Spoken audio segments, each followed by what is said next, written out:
Nous arrivons à la fin. Le programme a été un petit peu modifié, je prie d'excuser le panel précédent, mais il se trouve que Raymond Soubi m'a téléphoné hier soir à 21h avec une voix d'outre-tombe et il m'a dit je ne peux plus parler, ce qui chez lui d'ailleurs est assez inhabituel. Et puis il a la gentillesse, je lui ai dit venez quand même, et puis vous verrez bien, et finalement il a la gentillesse de participer à cette dernière séance conclusive avec Marcel Gaucher. Donc nous allons essayer peut-être de rassembler les idées de ces 2 jours. Je voudrais juste dire d'abord à Jean-Michel Lasserie, qui est en face, qu'il a évidemment raison, et Françoise, comme toujours elle a raison, Françoise Sorel, sur l'idée que le titre, était évidemment provocateur. Les sociétés, d'abord, la réponse est contenue dans la question. Les sociétés vieillissantes sont-elles condamnées? Qui va se tirer une balle dans le pied? Donc, il était clair qu'il y avait cette espèce de vision optimiste, en tout cas proactive, et le titre avait juste pour objet d'attirer l'attention, d'attirer le public, et finalement, ça ne s'est pas si mal passé que ça sur ce plan-là.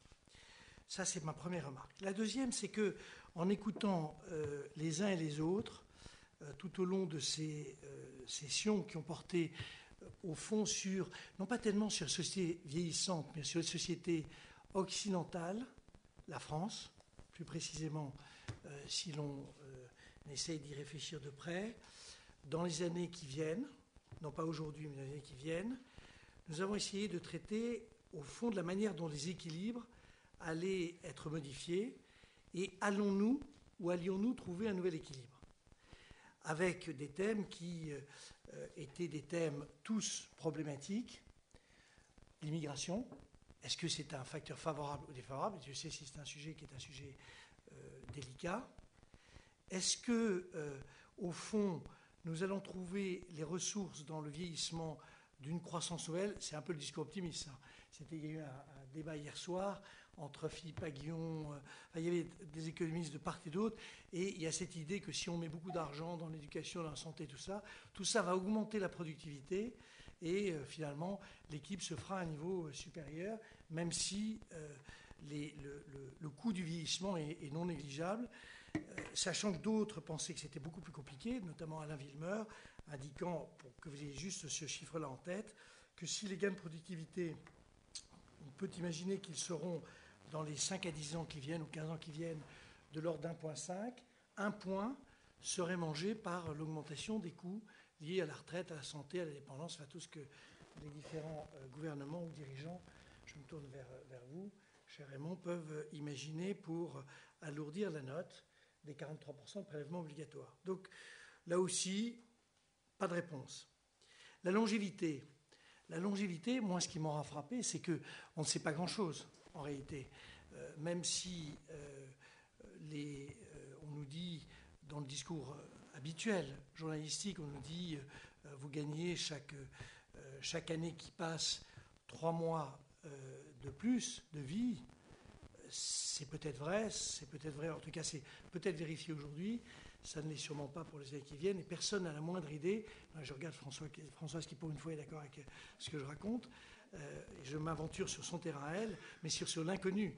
C'est les choses qu'on ne sait pas, et au fond, on est évidemment très perplexe sur des discours qui, de manière linéaire, auraient tendance à imaginer un équilibre nouveau, avec des données qui sont très difficiles à imaginer. Au fond, l'inconnu est beaucoup plus important. Ce qui est inconnu est beaucoup plus important que ce que nous arrivons à saisir. Et comme nous sommes saisis par la nouveauté, l'espèce de longévité incroyable qui nous arrive comme de manière tout à fait étonnante, nous avons le sentiment que ça va durer éternellement. Et je ne sais plus qui, ce matin, indiquait que, ou peut-être cet après-midi, que au contraire, on allait avoir la durée de vie, la longévité diminuer. Pour quelle raison? Oui, enfin, personne n'en sait rien. Donc, troisième sujet, troisième perplexité, donc pas de réponse. Peut-être juste une réponse, mais là, Brigitte, je ne voudrais pas avoir l'air de mal interpréter ce que Brigitte Dormont a dit, puisqu'elle nous a appris tellement de choses sur la santé que je suis prudent sur la manière dont elle traite les thèmes. Mais c'est vrai que moi, je pense qu'il y a un choc démographique. Il n'est évidemment pas cantonné à nos pays développés. Il a le triptyque bien connu du fait que c'est à la fois la réduction de la mortalité infantile, le fait que la fécondité baisse, et c'est ça au fond le problème clé, et puis l'allongement, en tout cas constaté jusqu'au jour d'aujourd'hui, de la durée de vie. Et il me semble qu'il y a quand même un concentré là-dessus. Mathias l'a repris, je ne voudrais pas le reprendre de manière maladroite, mais il me semble qu'il y a une évidence qu'en tout cas le problème se trouve posé dans des termes nouveaux, parce que nous sommes avec une société dans laquelle, je crois que le chiffre, c'est que 32% des Français auront plus de 60 ans dans les 10 ans qui viennent, 10-15 ans qui viennent, alors que ça fait 10 points de plus qu'aujourd'hui. Et c'est évidemment une manière de voir les choses. Hier soir, j'ai participé à une émission qui était moyenne, sauf qu'elle avait un côté qui était super. Ils avaient repris une émission de Canal où ils montraient les vieux qui passaient à l'attaque, alors qu'ils faisaient semblant. C'était extraordinaire. Et je pense que quand même, si on le traite de manière moins paradoxale, on le traite en termes politiques, on peut légitimement penser que le poids politique des plus de 60 ans sera déterminant. Et il y a eu un débat sans intérêt hier soir, mais en réalité, dont la réponse me paraît évidente. Évidemment, les vieux sont plus conservateurs que les jeunes, pour des raisons évidentes, et le poids politique, c'est pas droite et gauche d'ailleurs, c'est plus conservateur. Le poids politique aura tendance à basculer dans les années qui viennent sur une vision plus conservatrice de nos sociétés. Cela étant dit, chers amis, cher Marcel Gaucher, cher Raymond Soubi, en vous remerciant encore vous n'aurez pas parlé beaucoup, mais le poids de votre expérience fait que il suffit de se prononcer 4-5 phrases et on se dit il a raison ou il a tort, l'un ou l'autre. Je voudrais vous poser 3 questions qui me turlupinent dans mon incertitude liée à ce séminaire très intéressant, mais plutôt provocateur de travaux à mener qu'autre chose. Je suis un économiste. Et comme économiste, j'ai au fond trois choses qui me posent question. Et je sais que ce n'est pas à ça que vous allez répondre. Je vous rassure tout de suite, vous n'êtes pas obligé d'y répondre. Mais je les aurais posées quand même, pour ma propre sérénité intellectuelle. La première, elle est la suivante. Moi, je pense que nous sommes en train de vivre, je ne vais pas vous faire un discours sur la crise, mais je pense que nous sommes en train de vivre un choc en réalité inimaginable, que je résume de la manière suivante. Ce n'est pas du tout la crise financière. La crise financière, ce sont des conséquences d'un problème. Tu as parlé tout à l'heure, Jean-Michel, de 3 chocs. J'ai été d'accord, j'en rajoute un 4e, qui est, à mon avis, le choc, au fond, de la matrice mère de l'ensemble, qui est le fait qu'en 7-8 ans, 10% de la richesse des pays de l'OCDE est passée dans un pays émergent, et que c'est un choc auquel qu'on ne comprend pas, dont on ne voit pas aujourd'hui les solutions qu'il faut mettre en œuvre. Et évidemment, on est bien incapable d'imaginer ce que sera la structure productive qu'il faut mettre en place, tout simplement pour, au fond, faire fonctionner nos marchés des biens et services, de l'emploi et de l'épargne, ce qui recouvre à peu près en fil directeur tout ce que nous avons dit depuis 2 jours, l'emploi, les biens et services et l'épargne, les manières dont on peut traiter les sujets. Interrogation sur ce thème-là. Et ma question est la suivante. Moi, je ne sais pas dire ce qui se passera en 2012. Je pense aujourd'hui que l'économie européenne, donc l'économie française, aura un taux de croissance en 2012 de 0,5. C'est qu'on est vraiment parti dans les ennuis. Et que notre course à plus tu es austère, meilleur tu es, va nous conduire à en tout cas, pas la catastrophe finale, mais une difficulté majeure. Est-ce qu'une société vieillissante, que je définis comme étant la part des plus de 60 ans, disons, encore qu'on se sente tous les trois très jeunes, mais disons les gens peut-être hors d'activité, donc ça nous élimine tous les 3, donc c'est sympa. Est-ce qu'une société vieillissante est apte à imaginer une réponse ou un rebond à une crise à laquelle nous sommes soumis? C'est l'interrogation qui m'empêche en réalité de dormir. Deuxième interrogation, qui est reliée à la première, mais qui n'est pas exactement la même. Et hier soir, c'était très frappant de voir qu'il y avait ces deux. Il y avait une très gentille, vous avez nommé là, une secrétaire d'État à la cohésion sociale, qui est une madame. Elle est très très sympathique, très sympathique.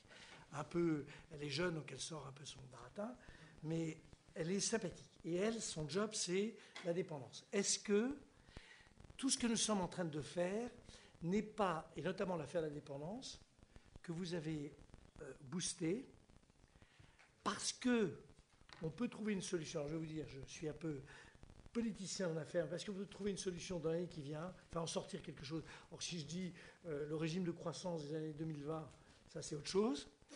Est-ce qu'on n'est pas en train d'enfoncer un clou ou une sorte de mur entre les générations? Est-ce qu'on n'est pas en train de renforcer de manière massive un conflit intergénérationnel que je sens, qui est mesuré par des tas de points? Au passage, cher Raymond, mais vous n'étiez pas en charge du sujet, ou si vous l'étiez, ça vous a échappé.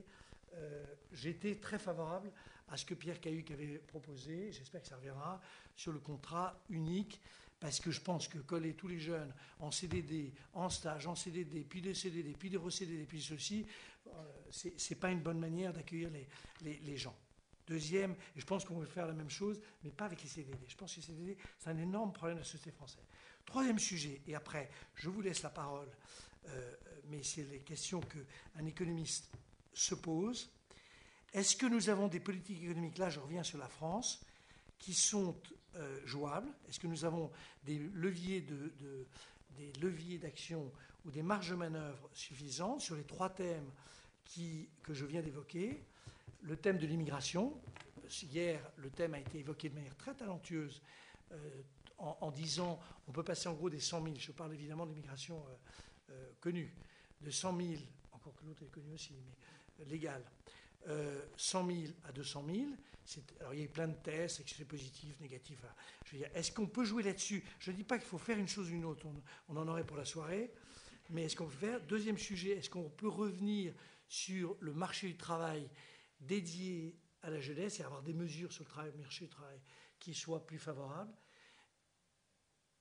Et c'est vrai que moi je suis pour ce contrat unique, mais ça n'a pas d'intérêt. Je veux dire, il y a peut-être d'autres solutions. Et troisième aspect, est-ce qu'on doit privilégier cette affaire de dépendance, c'est-à-dire dans l'année qui vient rajouter, on a dit les chiffres, on les a tous en tête, hein, c'est 10 milliards d'euros de plus, étalés, ça fait quand même un petit poids de PIB, de prélèvement obligatoire de plus. Est-ce que c'est vraiment l'urgence, ou est-ce que ce que expliqué de manière sympathique pour le personnage, c'est pas tout à fait négligeable ce que je viens de dire, Emmanuel Todd hier, en disant il faut d'abord traiter les problèmes des jeunes. Il y a une sorte de chronologie, on traite d'abord les problèmes des jeunes et on traitera les problèmes de vieux après, alors que la dépendance, c'est à l'évidence de réinverser ou d'aller dans le sens habituel de ce sens-là. Je conclus juste en disant que ces questions, vous n'êtes pas du tout obligé d'y répondre. En plus, je ne vous les ai pas suggérées. Elles sont un peu politiques, donc je taquine un peu Raymond Soudibi, dont je rappelle qu'il fut le penseur d'une large partie politique sociale de notre pays, puisqu'il le rappelait, je l'avais oublié, mais il a démarré avec plusieurs premiers ministres, mais il a démarré avec Jacques Chirac, premier Jacques Chirac 1, puis Raymond Barre, ce qui est quand même pour les économistes comme moi très, très respectable. C'est très respectable, il y a Mendès France, Barre. Ah bon, puis le président actuel, vous avez largement joué ce rôle de logique de politique sociale avec de grands succès et puis des choses qui sont plus... Enfin, tout est discutable dans la vie. Et Marcel Gauchet, qui est un philosophe ultra connu et qui vient de sortir sur le totalitarisme une somme que chacun peut acquérir. pour la modique somme de... Et si vous en achetez 10, le 11e est gratuit. Voilà. Qu'est-ce qui veut commencer? Et vous n'êtes pas obligé de répondre à mes questions. En fait, c'était ma propre conclusion interrogative sur les 2 jours de cette semaine. Peut-être, oui, parce qu'il faut qu'il tienne le choc.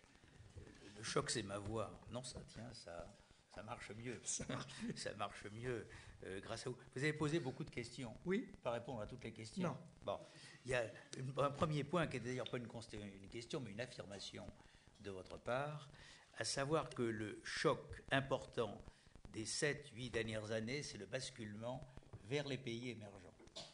Eh bien, je suis exactement de votre avis.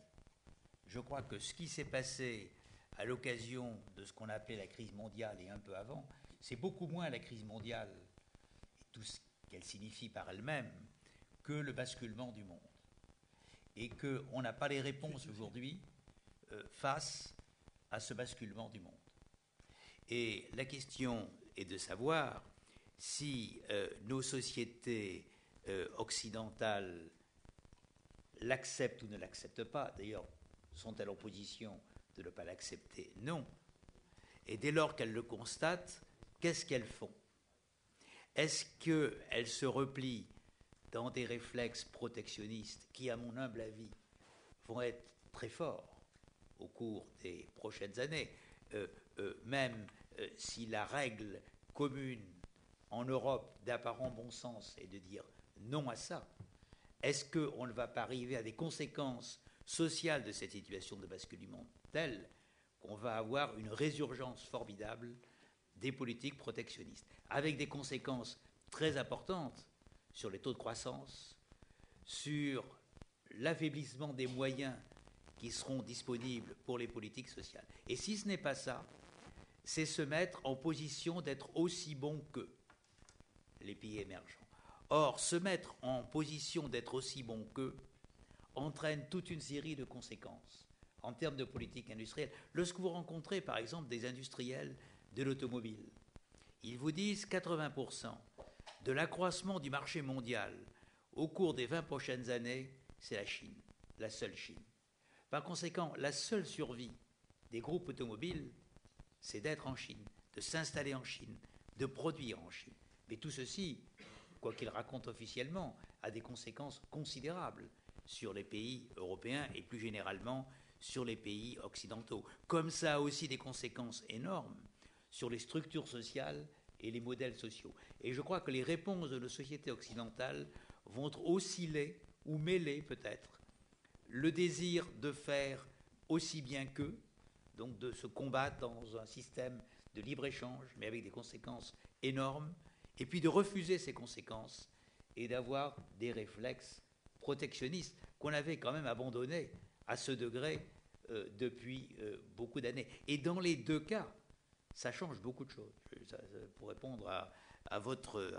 Tant que j'ai ma voix, je poursuis, mais Marcel Gaucher me pardonnera parce qu'elle va brusquement me lâcher, comme elle me fait, elle m'en donne l'occasion ces temps-ci. Vous avez posé aussi la question jeune-ancien. Est-ce qu'au fond, nos sociétés n'en font-elles pas trop pour les anciens? Vous l'avez dit comme ça. Pas comme ça, mais c'est ce que ça voulait dire. Et pas assez pour les jeunes. Et vous avez cité 2 exemples concrets. L'un, l'exemple de la dépendance, et le second, l'exemple du marché du travail. Et je crois que les 2 sujets sont de nature extrêmement différente. Là, je parle sous le contrôle de Françoise Forette, mais la nécessité absolue des politiques pour lutter contre la dépendance vient à la progression irrésistible de celle-ci au cours des prochaines années, même si elle ne touche qu'une partie des personnes dites âgées ou dites seniors. Je crois, je parle sous votre contrôle, je crois qu'il y a 25% des gens aujourd'hui autour de 60 ans qui risquent fort d'être moyennement dépendants et 15% qui risquent d'être fortement dépendants. Alors on peut dire 15% c'est faible, mais en même temps c'est un risque considérable. Donc on ne peut pas ne rien faire sur la dépendance. Et la question est de savoir comment l'on fait. En clair, s'il y a des systèmes, tout ce que je dis, je le mets, ayant quitté ma maison mère il y a quelques jours, sous ma propre houlette. Soit il y a des systèmes basés sur des adhésions individuelles, auquel cas on n'y arrivera pas, parce que ça touche une trop petite partie de la population, et que les gens s'en apercevront trop tard pour pouvoir réellement prendre les dispositions. Ou bien on a des systèmes quasi obligatoires depuis un âge tendre, 30 ans, 35 ans, auquel cas ça ne coûte pas cher. Ça coûte très bon marché. Mais ça coûte très bon marché si c'est obligatoire. Donc le débat sur la dépendance, il est soit c'est facultatif, et alors ça va coûter très cher, ou fiscalement très cher, ou bien on le rend obligatoire. Alors je ne sais pas si c'est public, privé, je n'entre pas dans ce débat. Ou bien on le rend obligatoire, et à ce moment-là, en effet, le coût de la dépendance n'est pas très élevé. Quant à la question du contrat unique, ce sujet entre nous, le problème du contrat unique, c'est qu'il est unique. Je m'explique. Si on a un contrat unique, on a un contrat à durée indéterminée pour les jeunes. On a un contrat à durée indéterminée pour les moins jeunes, je dirais pour la génération installée. Le problème, c'est qu'on ne peut pas aligner le CDI des jeunes sur le CDI de la génération installée. Il faut trouver un contrat unique du troisième type.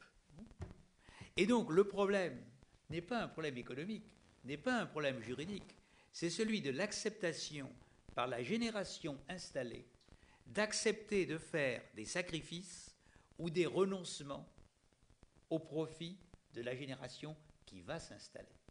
Alors tout le monde dit c'est évident. Croyez-moi, regardez les enquêtes, c'est pas du tout évident. C'est pas du tout évident. La vie est courte.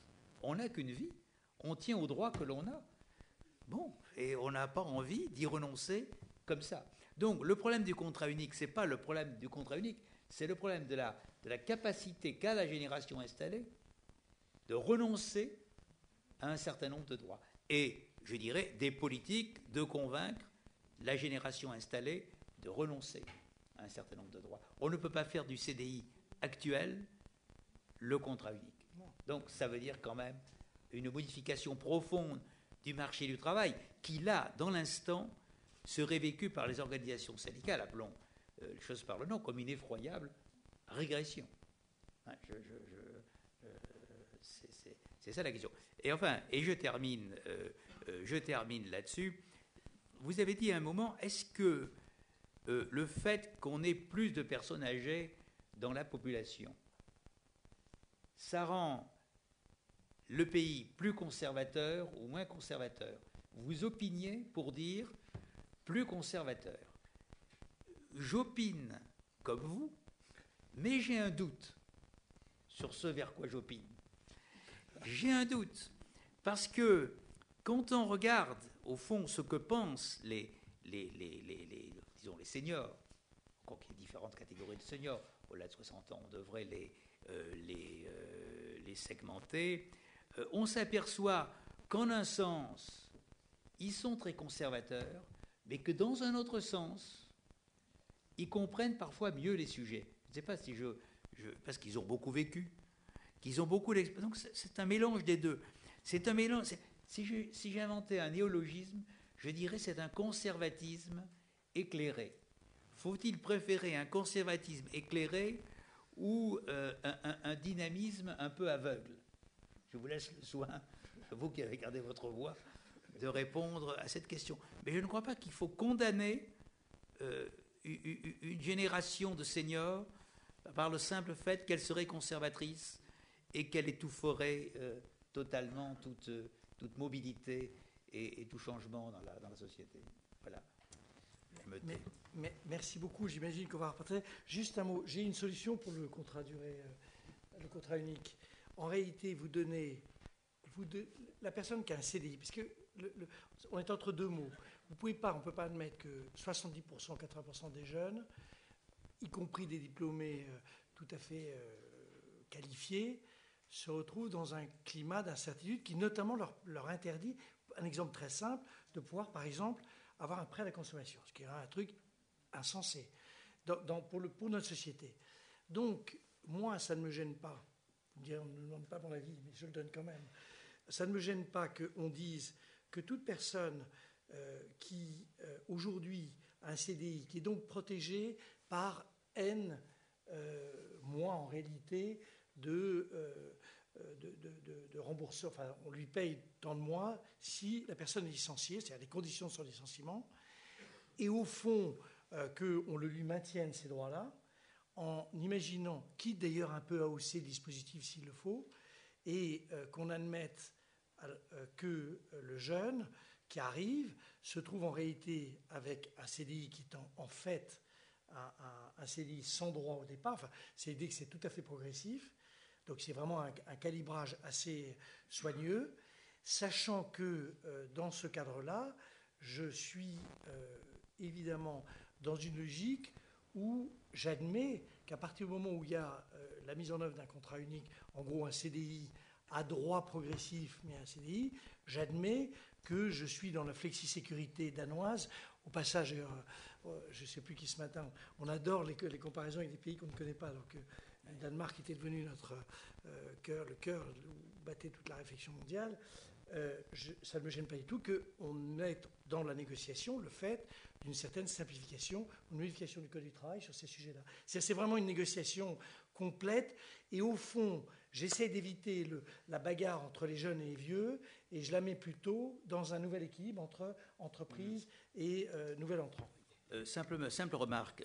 Lorsque cette affaire a été regardée il y a 3 ans, je rappelle que sur ces sujets, il y a eu une négociation entre le patronat et les syndicats qui ont conclu un accord sur l'emploi et qui ont écarté toutes ces idées, unanimement, je me permets d'y insister, le patronat et les syndicats. Bon. Donc la difficulté, c'est ça. Et l'autre difficulté, j'ai le plus grand respect pour les personnes dont je vais parler. Je prends beaucoup de précautions, vraiment le plus grand respect. Il faut bien voir que notre droit du travail et notre droit de l'emploi ne vient pas pour l'essentiel de la loi. Il vient de la jurisprudence. C'est une construction jurisprudentielle de la Cour de cassation. Et lorsque vous discutez avec les magistrats de la Cour de cassation sur ces sujets, ou avec le président de la Chambre sociale de la Cour de cassation, ou avec le premier président de la Cour de cassation, ils vous disent, mais le rôle de la Cour de cassation n'est pas d'interpréter les lois. La Cour de cassation crée le droit. Et par conséquent, toute une série de sujets qui existent en matière de droit du travail ne viennent pas du législateur. Ils viennent des constructions jurisprudentielles autonomes qui ont été sécrétées par la Cour de cassation. Et enfin, je terminerai sur les jeunes. Lorsqu'on dit les jeunes ont des débuts d'activité précaires, c'est vrai en moyenne et globalement. Ce n'est pas vrai de tous les jeunes. Et par exemple, vous avez un système qui n'est pas assez répandu en France, qui est celui des formations en alternance, qui sont l'apprentissage ou les systèmes de contrats de professionnalisation qui existent dans l'entreprise. Quand vous regardez les cohortes qui passent par ces systèmes-là, vous vous apercevez que 70% des jeunes qui en sortent arrivent très très vite à un CDI. Et que l'un des grands problèmes, le problème des jeunes par rapport aux seniors n'est pas seulement un problème de droit du travail et de contrat, c'est un problème de formation et d'insertion des jeunes sur le marché du travail. Et je dirais, plus encore, de coupure traditionnelle dans le système français entre l'éducation nationale et l'entreprise. Je crois que c'est un vrai grand sujet aussi. Écoutez, d'abord, un grand merci d'avoir cette voix chaleureuse. C'est uniquement pour vous. Chaleureuse. Et je cède à une autre voix tout aussi chaleureuse, à Marcel Gaucher.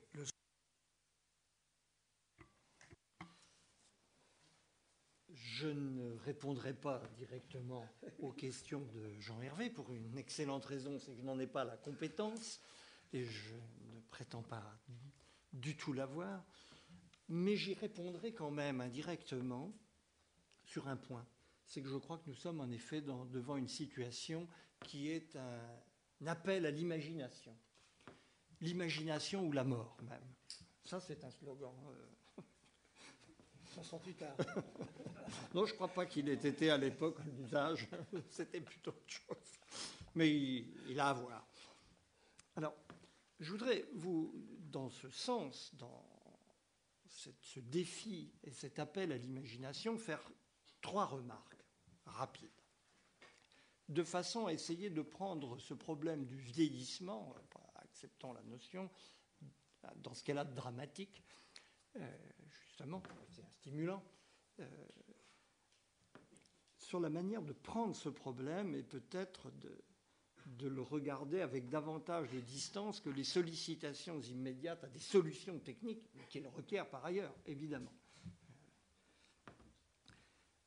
Les sociétés vieillissantes sont-elles condamnées? C'était la question posée. Il ne fait pas de doute que ces sociétés sont temporairement en difficulté, vont être temporairement en difficulté par rapport à des sociétés plus jeunes, mais il faut bien se mettre dans l'esprit que le vieillissement est l'horizon général. C'est le point qu'il faut avoir à l'esprit en la matière. Nous sommes en fait dans une situation expérimentale, mais qui va devenir la situation planétaire. Et il y a même une urgente nécessité à cela. Nous sommes là devant un passage obligé de l'aventure humaine. Le Japon ou l'Europe sont l'avant-garde d'un processus universel où toutes les sociétés vont passer.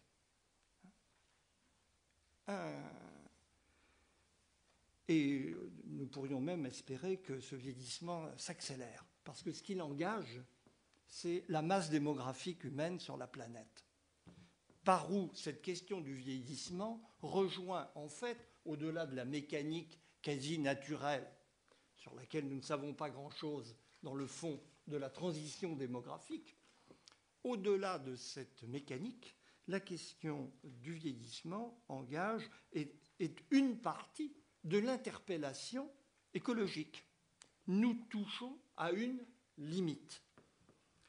C'est, vous le savez bien, comment songer sérieusement à réduire l'empreinte écologique de l'espèce humaine sur l'écosphère sans réduction de cette masse démographique qui a connu au XXe siècle, c'est un des traits frappants de ce siècle, un accroissement exponentiel. Je n'ai pas besoin de vous rappeler les chiffres, ils sont aisément accessibles. Je crois que ce point représente pour les économistes une grave interpellation. Les modèles, nos modèles de croissance, généralement acceptés, sont construits sur un implicite, qui est la croissance démographique. Mais la croissance démographique, jusqu'à quel point peut-elle se poursuivre? On voit bien que, à un moment donné, l'accroissement indéfini de la population est une perspective non seulement absurde, mais criminelle. Employons le mot, nous avons tous les éléments qui nous permettent déjà de l'apprécier. C'est une myopie catastrophique, comme si la population du globe pouvait augmenter indéfiniment. Il faut sortir totalement de ce cadre de pensée et déconnecter la croissance économique de la croissance démographique. Voilà un défi, un appel à l'imagination des économistes. Comment pouvons-nous imaginer un schéma de croissance indépendant, admettant une population ou stable, voire en déclin?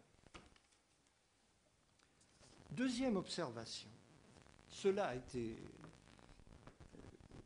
dit, et en dépit du fait que je n'ai assisté qu'à une toute petite partie de vos débats, je l'ai entendu, et je crois que c'est un point qu'il faut rappeler, dans cette notion de vieillissement, il y a 2 phénomènes distincts qu'on combine.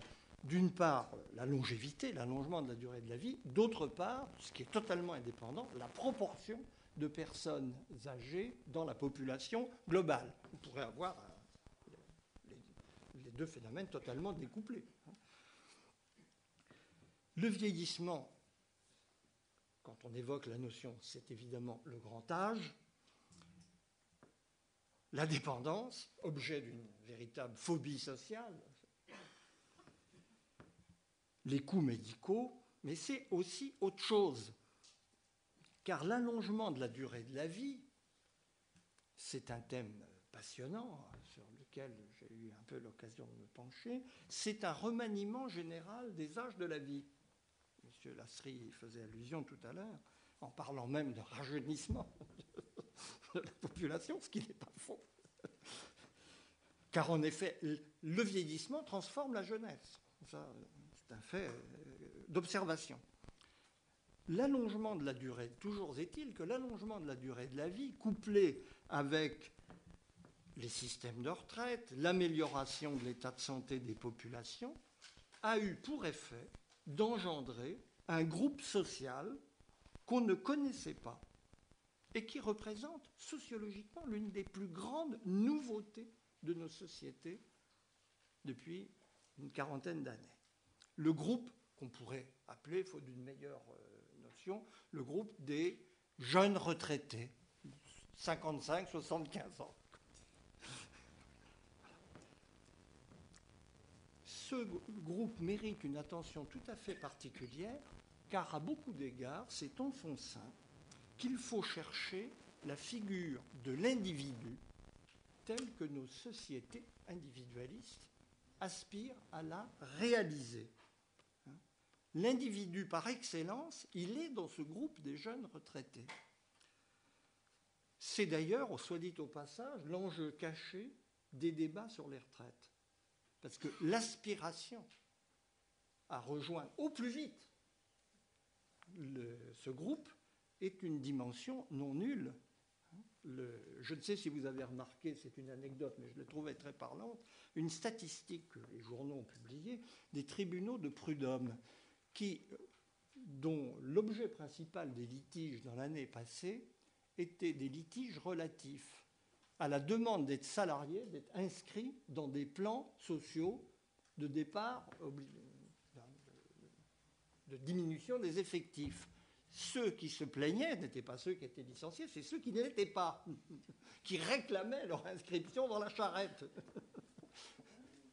Parce qu'il y a là un véritable enjeu anthropologique, au-delà de tous les aspects strictement techniques et économiques du problème.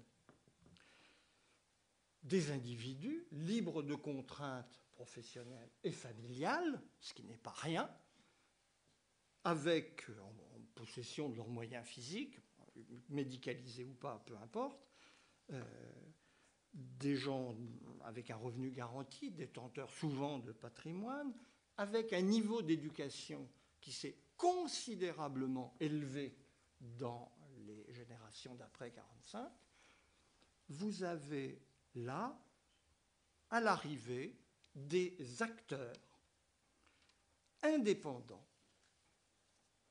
comme personne ne l'est dans la société par ailleurs, et dotés de moyens sans équivalent dans les générations antérieures. Ce qui ne fait pas de doute, c'est que ce groupe est exceptionnellement actif. Son rôle est loin de se réduire aux chiffres de la consommation, qu'on cite très volontiers, qui sont d'ailleurs très spectaculaires.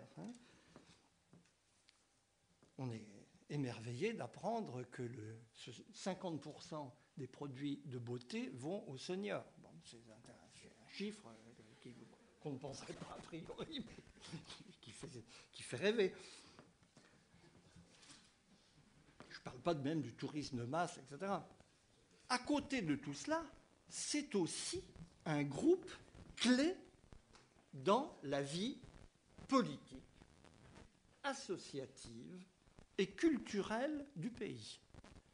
Enlever ce groupe du personnel municipal, associatif, de la fréquentation des manifestations culturelles, et vous verrez les rangs sérieusement s'éclaircir d'un coup. C'est la population qui se dévoue le plus volontiers à toutes sortes de causes et de tâches. Et de ce point de vue, le tableau des activités de ce groupe reste à faire. La question par rapport à cet état de fait me paraît être comment, c'est une question aux économistes, comment transformer ce potentiel considérable d'activité en utilité sociale et en valeur économique, autre que la consommation et la rente, car à l'évidence, il ne s'y réduit pas. Troisième et dernière observation, des sociétés vieillissantes, tout le monde l'a à l'esprit, sont condamnées à d'importantes fractures et à des conflits d'un genre inédit, y compris dans la manière dont ils se manifesteront. Nous ne verrons probablement pas des défilés de jeunes entre la Bastille et la République contre les vieux. Ce n'est pas comme ça que ça se passera. Mais conflits et fractures, il y a et il y aura. Mais il y a une issue possible à ces conflits. Ces conflits vont remettre à l'ordre du jour, sous un aspect qu'on ne connaissait pas, la question de l'égalité. Osons prononcer ce gros mot. Toutes les forces à l'œuvre depuis les années 1970, et la crise qui s'est déclarée à l'époque, la globalisation, pour résumer, la globalisation par en haut, l'individualisation par en bas, ont conspiré à éjecter cette dimension qui était centrale dans la politique d'après-guerre. Les 30 Glorieuses, c'est l'âge d'or de la valeur égalité dans nos sociétés. Nous sommes dans un moment inégalitaire. Pas des économistes que je vais rappeler les chiffres en la matière et la dynamique qui est là derrière. Mais le vraisemblable, je parle prudemment, le vraisemblable est que nous allons revenir vers l'égalité en fonction de deux impératifs. L'un sur lequel je ne m'étends pas, mais je le mentionne, l'impératif de cohésion territoriale, contre les dynamiques de métropolisation qui concentrent la production de richesses dans une très petite partie du territoire. Économiquement parlant, en France aujourd'hui, d'après les gens qui s'y connaissent, pas plus de 20% du territoire est un territoire économiquement utile. Et le 80% qui reste, on en fait quoi ? Second impératif, l'impératif, là nous sommes en plein dans notre sujet, l'impératif d'équité intergénérationnelle. Le choix sera entre le maintien ou la disparition des systèmes sociaux. De très puissantes forces conspirent, non pas à les détruire, car aucun gouvernement, pour des raisons politiques évidentes, ne tirera un trait de plume sur eux, mais à les vider de substance. C'est la pensée derrière de beaucoup d'acteurs, d'ailleurs, dans le cadre européen, en fonction même de la situation dont nous sommes partis, de chute brutale, ou de transfert brutal du nord vers le sud, pour parler simple, et d'ailleurs inexactement, mais peu importe, tout le monde voit de quoi il s'agit. C'est d'ailleurs, entre nous, là aussi, remarque incidente, un des facteurs principaux de défiance envers les politiques dans nos sociétés. C'est-à-dire, ils ne disent pas ce qu'ils ont derrière la tête parce qu'ils savent très bien que tout ça va mal tourner. Donc, on ne peut pas alerter les populations, mais on sait qu'ils sont au courant, nous aussi, donc on ne les croit pas. Mais si ces systèmes doivent perdurer, leur pérennité imposera de reposer à nouveaux frais, et là, il faut un effort considérable d'imagination par rapport à ces discussions techniques dans lesquelles nous sommes englués, reposer à nouveau frais et dans une forme beaucoup plus large et beaucoup plus profonde qu'on ne l'a fait jusqu'à présent, la question de l'égalité au cœur de nos débats politiques. Je vous remercie.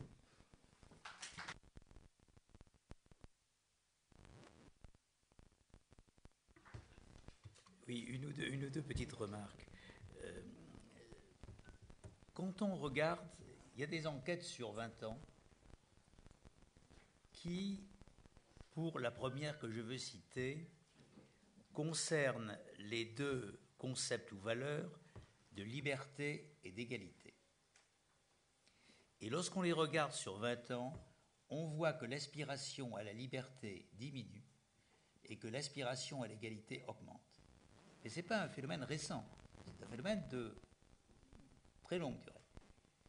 Deuxième élément, lorsqu'on fait des enquêtes approfondies sur les jeunes, sur ce qu'ils pensent, sur ce qu'ils ressentent, on s'aperçoit qu'il y a en eux une dichotomie.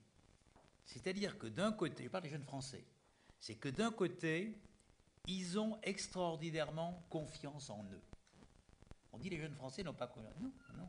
Les enquêtes démontrent le contraire. Ils n'ont jamais eu autant confiance en eux qu'aujourd'hui, que ces dernières années. En revanche, ils n'ont pas confiance dans le système.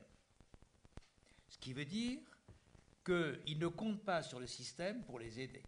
Ils comptent sur eux-mêmes pour aller dans votre sens. Sur la question de l'égalité, par laquelle vous avez conclu votre intervention, il faudrait discuter sur ce que veut dire égalité. Parce que quand on parle d'égalité, quel est le sens de l'égalité? Est-ce que c'est l'égalité des situations? C'est pas l'égalité réelle. Est-ce que c'est les édits somptuaires d'Auguste, donc la valeur d'exemplarité, en quelque sorte? Est-ce que c'est avoir une égalité des chances? Ce qui veut dire faire beaucoup plus pour ceux qui en ont le plus besoin.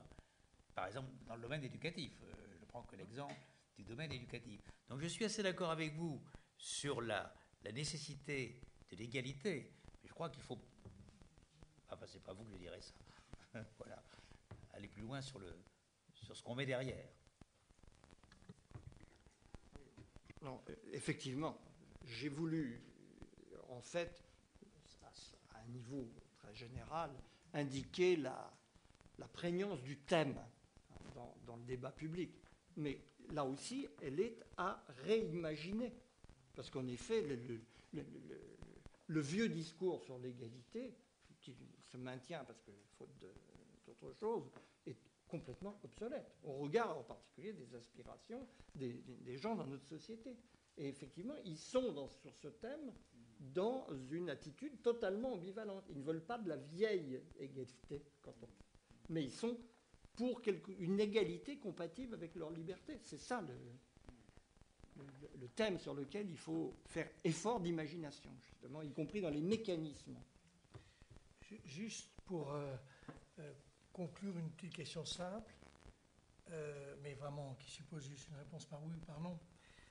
Vous êtes content finalement de cette affaire de retraite?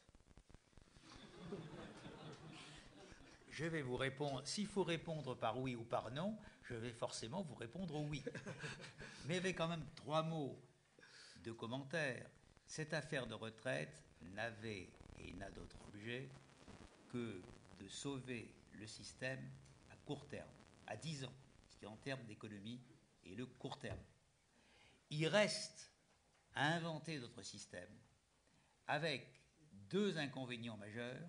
Le premier, c'est qu'on ne sait pas ce que ça sera, parce qu'il y a trop d'inconnus sur les paramètres économiques, trop d'inconnus. Et les inconnus entraînent pas vous que je dirais ça, des différences absolument considérables. Et puis le deuxième point, c'est que pour qu'une société se prépare à des changements à 30 ans ou à 40 ans, c'est un travail très lourd qui fait qu'elle doit se préparer à beaucoup d'autres changements aussi. Donc je crois qu'il y a un premier chantier qui est un chantier de sauvetage et de garantie d'ici 2020. Ça a été l'objet et le seul objet de la réforme des retraites, faute de quoi, je vous rappelle, elle n'était plus payée. Quand même, un petit détail qu'il faut rappeler. Mais bien entendu, compte tenu de ce que va être le vieillissement de la population, compte tenu de ce qu'on veut pour notre modèle social, compte tenu du choix protectionniste, de ce qu'on disait tout à l'heure, il va falloir bâtir, et pas seulement pour les retraites d'ailleurs, ce que doit être notre système de transferts sociaux. C'est la vraie question. Oui, sur le fond, je n'ai rien à ajouter. Cette réforme est le point de départ à la fois d'une discussion et d'un mouvement de transformation qui va occuper l'agenda de la prochaine décennie et au-delà. Et parce qu'au-delà, c'est l'ensemble du système de l'État social qui est en question, bien entendu. Bien, alors je vais vous demander 2 secondes d'attention parce que c'est un problème de méthode. Je voudrais remercier un certain nombre de personnes et le faire, non pas du tout sur le registre des trucs habituels, mais parce que je trouve qu'au bout de 2 jours, ça a été très bon, de très bonne qualité, je vais revenir là-dessus, mais ça ouvre un chantier qui est incroyable. En fait, cette chaire, et c'est cher, parce qu'en réalité, on est propriétaire d'aucun nom, mais transition démographique, transition économique sont à l'évidence au cœur de la discussion qui aura lieu peut-être dès l'année prochaine dans le débat présidentiel, ce qui est un bon débat, et puis par la suite. Deuxième sujet, moi je suis frappé comme tous les économistes qui j'espère, je m'accole le mot de sérieux, mais ce sont en tout cas travailleurs, c'est la confusion des mots.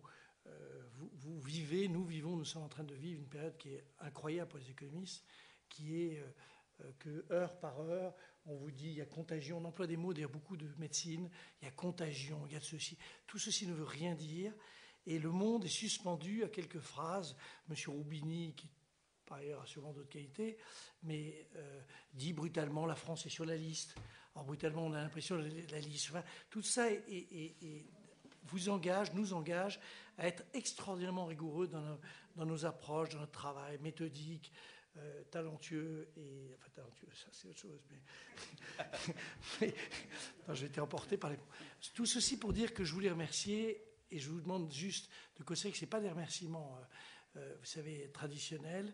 Je voulais d'abord remercier ce qu'on appelle l'Institut Louis Bachelier, que moi j'appelle plutôt la Fondation du risque. C'est présidé par André Levillang, c'est Jean-Michel Béaco, il y a Bertrand Villeneuve. C'est quand même 6 chaires, 7 chaires ou 8 chaires. Et quand on regarde les chaires qu'il y a, c'est top de chez top. Dans l'Institut Louis Bachelier, c'est plus large. Il y en a une vingtaine, tu l'as répété hier. Il y a Jean-Michel Lasserie, c'est la chaire sur le développement durable. C'est vraisemblablement une chaire un peu comme la nôtre, au cœur des discussions d'aujourd'hui. D'ailleurs, c'était très frappant qu'on ait pu, au fond, évoquer des thèmes convergents. Il y a la chaire de Brigitte Dormont sur la santé. Brigitte, si elle m'autorise à dire ça, mais c'est elle qui a sorti il y a 4-5 mois l'idée, au fond, que personne ne savait, c'est que l'accroissement des dépenses de santé n'était pas lié au vieillissement, mais était lié, en réalité, au type de traitement, de la technologie.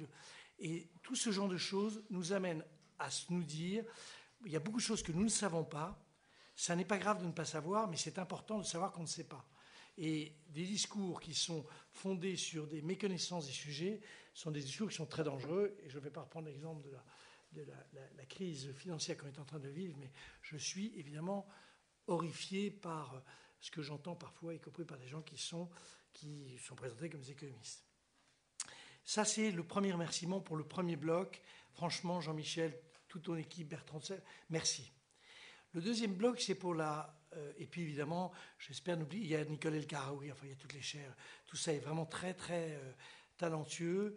Et je ne vais pas le rappeler, mais c'est vraiment au cœur d'une réflexion, Fondation du risque, Louis Bachelier, Fondation du risque Bachelier, ça c'est pas mal, qui est top.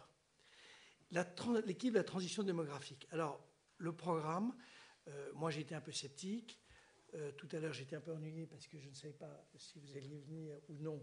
Et donc ça me perturbait. Mais après, quand j'ai repris mes esprits, je me suis dit, le programme qui a été développé dans les 2 jours sur un registre assez nouveau de sciences académiques, mais pas uniquement de l'académique, puisque l'académique, c'est un bout du sujet, mais aussi le débat tel qu'on vient de l'avoir. C'est top. Et là, je dois remercier Hélène Xuan, qui est directeur scientifique, qui va sortir, qui est tout au fond, qui se lève, qui a sorti plein de papiers, bravo, qui a sorti plein de papiers. Alors, il y a les papiers qui sont sortis sur Slate, il y a les papiers, demain, je crois qu'elle sort dans la Tribune, je crois,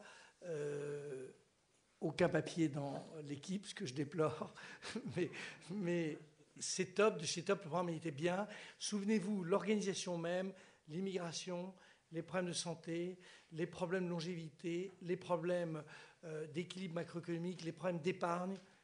Alors là-dedans, il y a eu beaucoup de gens qui ont travaillé, François-Xavier Demour, etc. Et puis, il y a nos collègues économistes qui vraiment ont la gentillesse d'accompagner ce mouvement. Moi, je pense qu'ils ont raison de le faire, mais qui sont plutôt à Évry maintenant. C'est Jérôme Glachant et Lionel Rago, qui sont 2 professeurs d'économie très talentueux, à la fois sur les problèmes d'immigration et les problèmes d'épargne. Alain Villemeur, qui est membre de l'équipe, Jacques Pelletan. Enfin, je vais sûrement oublier quelqu'un, mais c'est du travail. Ce qui veut dire que quand je dis ça, je parle plutôt de demain matin, pas du passé. Jusqu'à maintenant, c'était comme en sport, un peu, on faisait des tours de chauffe. Il faut bosser sur ces sujets si on veut être compétent. Et au fond, remettre sur nos sujets, la science économique a eu un peu tendance à s'écarter de nos problèmes, c'est les problèmes qui intéressent les gens, les problèmes que vous traitez, l'épargne mondiale, l'épargne française, l'immigration, ces sujets, l'équilibre, c'est des sujets majeurs. J'allais oublier dans toute l'équipe donc d'Hélène et François-Xavier Demour, il y a Marie-Amélie, on me montre Marie-Amélie, oui. Non, et alors, attendez, et on a réussi un coup formidable il y a 15 jours, parce que les thèmes de vieillissement, honnêtement, c'est plutôt des ouvrages qui sont réservés aux ventes en pharmacie pour des gens qui ont des problèmes d'insomnie. Et on a eu la chance, François-Xavier Albouy, je l'ai oublié, mais enfin il a été très cité tout à l'heure, et on a eu la chance de faire venir, de nous associer depuis 3 semaines, Isabelle Clapp, qui s'occupait des problèmes de communication à la FFSA. Vieillissement, Fédération Française de l'Assurance, rien qui excite le bon peuple, eh bien, est arrivé en 3 semaines à nous faire un programme d'enfer qui s'est terminé hier soir, enfin pas terminé d'ailleurs, mais dont vraiment l'aboutissement a été cette affaire de Frédéric Taddy qui a mis comme titre les sociétés, donc ce titre un peu fait pour attirer le chaland, les sociétés vieillissantes sont-elles menacées? Non, sont-elles condamnées? Non, j'avais pensé à menacer, mais bon, condamnées. Et donc, merci Isabelle. Je disais tout ça parce que c'est vrai qu'on remercie toujours les gens, mais en réalité, mes remerciements sont des remerciements assez exigeants de me dire, derrière tout ça, quand je vois le boulot qu'il y a à fournir, si on arrive, et je l'ai oublié André Masson, pardon, il peut y en avoir 1 ou 2 qui vont me casser la tête à la sortie, mais ce que je voudrais qu'on retienne, c'est que jamais les économistes se sont trouvés confrontés à une série de difficultés, d'incompréhension. Les économistes sont incapables d'aujourd'hui d'imaginer ce que sera le monde dans 2-3 ans. Ils sortent beaucoup de vanités, ils sortent des milliards de pages qui ne servent absolument à rien. Et en réalité, mon discours est inlassablement celui de dire nous avons une matière qui est incroyable, qui est une matière qui, en plus, qui n'est pas abstraite, qui est une matière du flux des capitaux, des flux des hommes et des femmes, du flux des emplois, du flux de tout ce qui est en train de se passer sous nos yeux.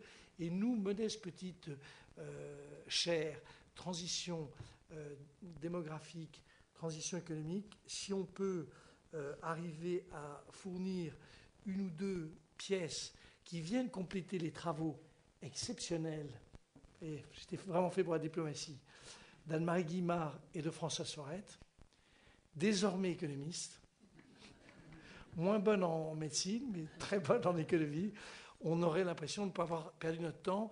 Je vous remercie, et évidemment, avec vous, si vous le voulez bien, avec votre voix que vous avez retrouvée,